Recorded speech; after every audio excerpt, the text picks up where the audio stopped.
Hello, ஒரு நிமிடம். இன்றைய தியானம் மத்தேயு 11:28. வருத்தப்பட்டு பாரம் சுமக்கிறவர்களே, நீங்கள் எல்லாரும் என்னிடத்தில் வாருங்கள், நான் உங்களுக்கு இளைப்பாறுதல் தருவேன். பல ஆண்டுகளுக்கு முன்பு அமெரிக்காவில் உள்ள நியூயார்க் பட்டணத்தில் தன் சொந்த சகோதரியை கொலை செய்ததின் காரணமாக 12 வயது சிறுவனை சிறையில் அடைத்தார்கள். நீதிபதி அவனிடம், தம்பி, ஏன் உன் சொந்த தங்கையை நீயே கொன்றுவிட்டாய் என்று வேதனையோடு கேட்டார்.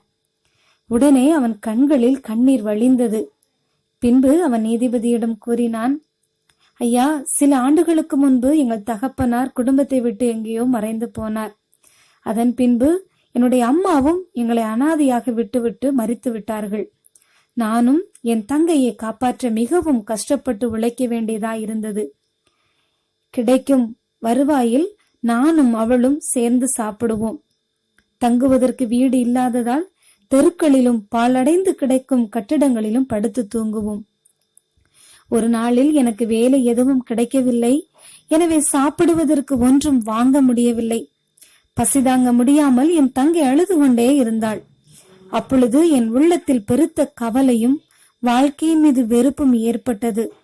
யாரிடம் சென்று கெஞ்சினாலும் இங்கே வராதே, வெளியே போ என என்னை வெறுப்போடு வெளியேற்றினர். என்ன செய்வதென்று தெரியாமல் தவித்துக் கொண்டிருந்த எனக்கு அழுது கொண்டிருந்த என் தங்கையின் மீது மிகுந்த கோபம் வந்தது. அவள் பேசாமல் இருக்கும்படி அவள் தலையில் ஒரு கட்டை எடுத்து ஓங்கி அடித்தேன். அவ்வளவுதான். அதே இடத்திலேயே அவள் மரித்து போனாள். என் உள்ளம் சுக்கு நூறாக உடைந்து போயிருக்கிறது ஐயா.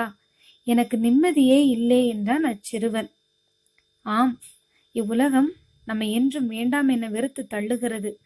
ஆனால் ஆண்டவர் இயேசு நம்மை பார்த்து, என் அன்பு மகனே, மகளே, இவ்வுலகத்தார் நீ வேண்டாம் என கேவலமாய் உதறி தள்ளிவிட்டார்களோ, இன்று நீ என்னிடம் வா, நான் உனக்கு இளைப்பாறுதல் தருவேன் என்கிறார்.